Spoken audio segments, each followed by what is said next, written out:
Oke, Assalamualaikum warahmatullahi wabarakatuh. Perkenalkan, nama saya Ibrahim Rosyid dengan NIM 005137. Sekarang kita akan belajar tentang anatomi, tentang dinding abdomen, terus nanti ada lambung, sama juga nanti ada appendix. Oke, sekarang kita mulai dari dinding abdomen.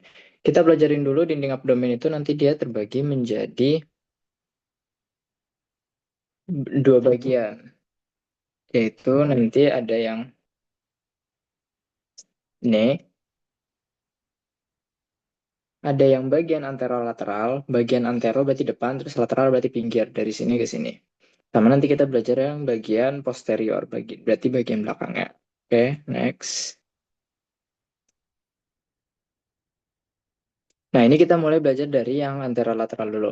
Ini superficial, berarti paling ujung depan. Nah, ini yang deep, berarti yang paling bawah, atau paling dalam, atau yang profunda. Ini yang superficial, yang profunda. Nah, kita mulai dari yang bagian paling luar dulu. Di sini kita belajar tentang adanya kulit di sini. Nah, terus di sini ada namanya superficial, fasia superficial. Nah, fasia superficial ini dibagi jadi dua. Ini yang kuning-kuning ini yang lemak.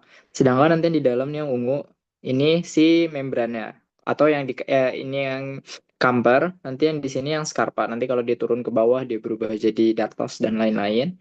Nah, terus kita langsung masuk ke bagian selanjutnya, yaitu ada yang bagian yang profunda, yang fascia profunda. Fascia profunda itu kalau misalkan di sini kita dilihatin dengan yang nih, di antara muskulus-muskulus pasti dia ada nih, garis hijau.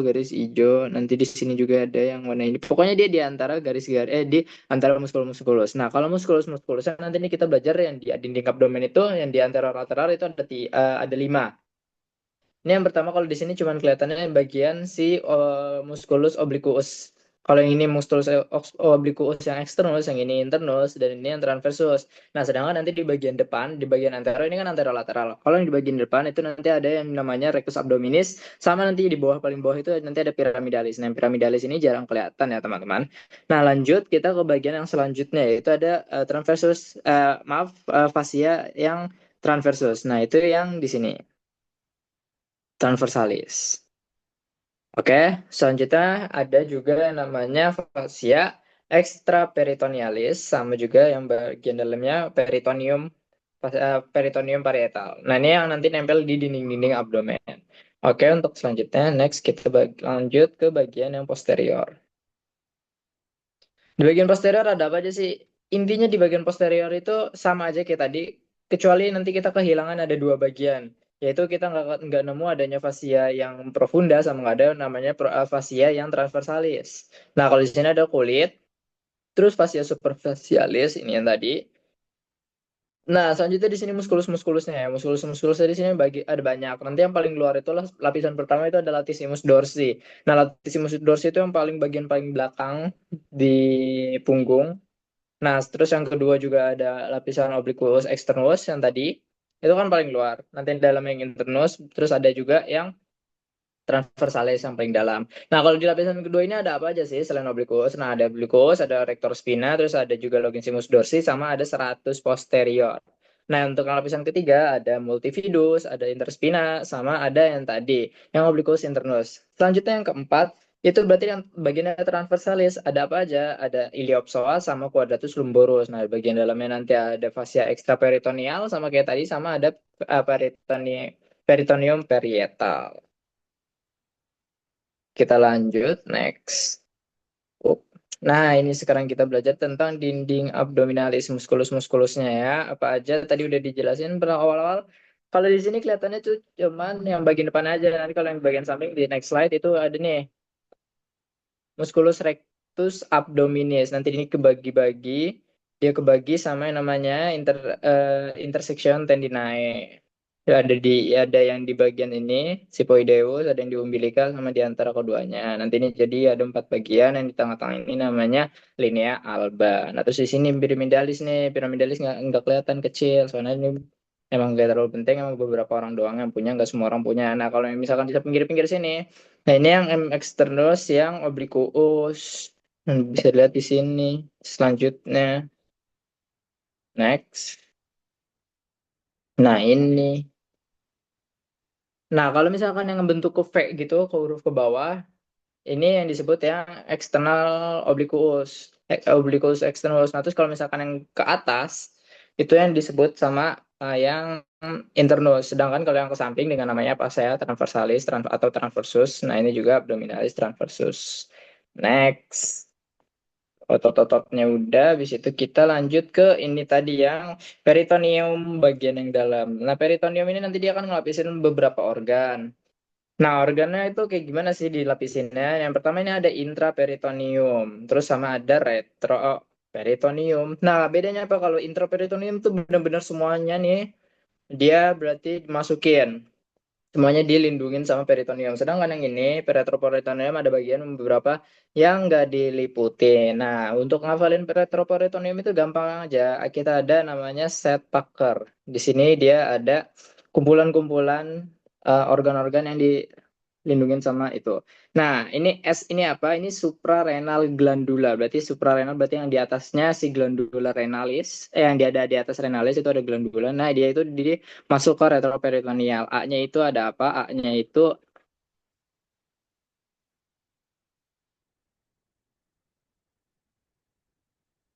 oke, kita lanjut. Tadi ini A. A-nya itu ada aorta. Nah, D-nya itu ada D-nya duodenum yang kecuali duodenum. Berarti kan duodenum itu ada 4 pars. Nah, kecuali yang pars superior. Superior itu dia masuknya ke intraperitoneum. Nah, lanjut ke P. P-nya itu ada pankreas kecuali kaudal. Kaudal itu berarti bagian paling ujung belakang atau ekornya. Kita lanjut ke U. U itu ada ureter. C, lanjut ke C itu ada kolon. Kecuali kolon yang transversalis. Berarti yang ascended sama descended masuk sini. Nah, kalau yang K ini kita masuk ke kidney, yang E ini esophagus, dan R itu rectum. Oke, kita lanjut. Next. Nah, kita langsung masuk ke lambung. Oke, kita mulai dari bagian-bagiannya dulu aja ya. Di sini ada kardia, itu yang pertemuan antara nanti esophagus sama bagian lambung. Nanti di sini ada kardianya bagian atasnya. Di sini ada fundus, bagian yang di atas sudut. Jadi dia nanti ngelengkung. Nah, terus dia bagian paling atasnya itu namanya fundus. Nah, terus di sini ada bodinya atau korpusnya. Terus ada pilorus. Ini pilorus sebenarnya ada dua bagian, yang ada yang antrum sama ada yang kanalnya. Yang kanalis ini nanti dia kemasukan sama musculus sphincter pylori. Nah, ini ada di sini musculus sphincter pylori, sama di sini nanti juga ada yang esophagus, antara esophagus sama kardia itu ada namanya musculus LES. Sphincter juga tapi bagiannya itu lower esophagus di sini. Nah, di bagian ini juga ada yang namanya curvatura, ada juga curvatura yang minor, ada yang mayor. Nah, yang minor ini tempat pelekatan nanti momentum, nanti kita jelasin di next slide, sama ada yang momentum yang maius. Kurvatura kurvatura yang maius nanti ini pelekatan sama momentum maius. Nah, nanti di bagian di sini juga ada bagian yang namanya itu sulcus yang gastrika yang Waldeyer, tempat lewatnya air. Oke, next.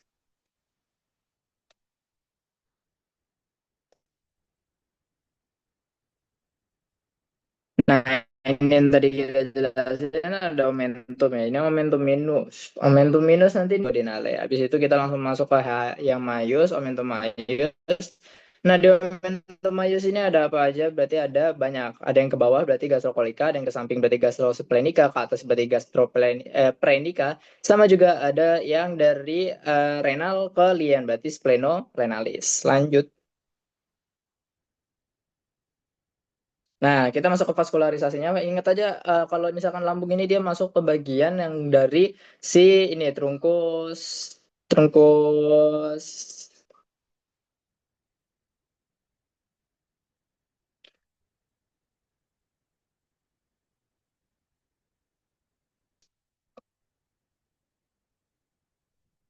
ya, semua ini dia percabangan dari trunkus coeliacus. Nah, dari trunkus coeliacus ini dia nanti bercabang jadi tiga kan. Ada yang dari lambung yang gastrika sinistra, terus ada yang kalienalis, sama ada yang ke hepatika communis. Nah, kalau misalkan di bagian lambung sendiri, nanti di sini ada gas yang di bagian depan curvatura minorum bagian sinistra atau bagian atas, nanti dia kemasukan sama nih gastrika sinistra. Sedangkan kalau yang ke belakang nanti di bagian yang mayu kemasukan sama gastrika brevis nah, lienalis. Nah, terus kalau misalkan yang ke bawah sini, tapi belum ke bawah banget, dia masuk ke sinistra berarti gastroomentalis sinistra, dia juga cabang dari yang si lienalis. Nah, sedangkan kalau misalkan percabangan dari maaf, Yang hepatika komunis nanti dia juga ada percabangan dari ini gastrika dextra, berarti yang ke bawah sini curvatura minor tapi yang ke bawah ke kanan,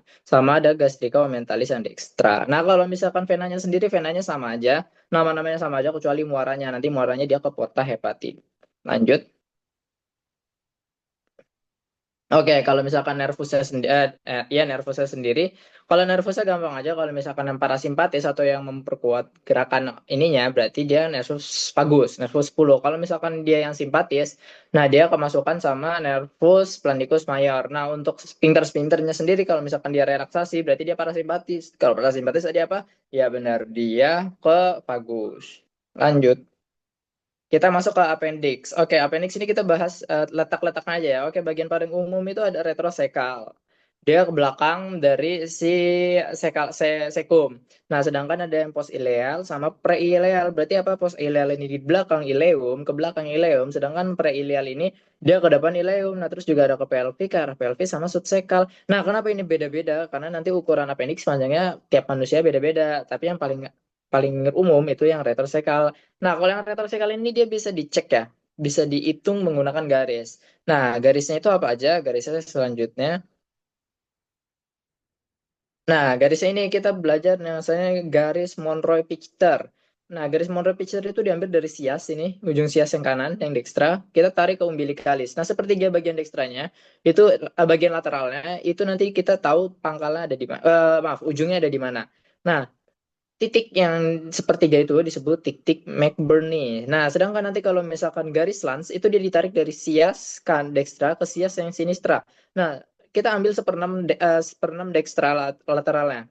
Nah, itu berarti kita tahu di situ adalah pangkal dari si appendix tersebut. Baiklah, oke, habis. Terima kasih. Mungkin sekian materi dari aku. Assalamualaikum warahmatullahi wabarakatuh.